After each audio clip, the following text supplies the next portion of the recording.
Hey, this is Matt with Neighborhood Windows and Doors, and I wanted to give you a tip of the week. When you're in the market for buying new windows and doors, something you need to consider: don't fall in love with the window or the manufacturer. You really need to fall in love with the company. And here's what I mean by that. There are over 1,800 window manufacturers, but there are only 4 glass makers in the entire United States.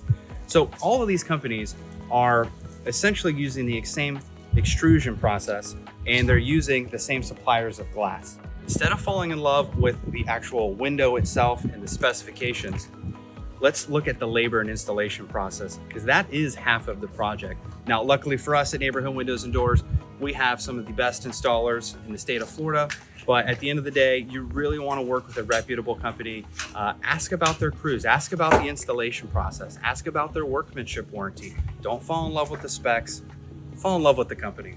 Now, if you have any questions, if you have any comments or concerns, give us a call. We've got certified window consultants on staff who are ready to answer any questions you may have and help you with your window and door project. No one takes care of you like a neighbor. Call to get a free estimate today.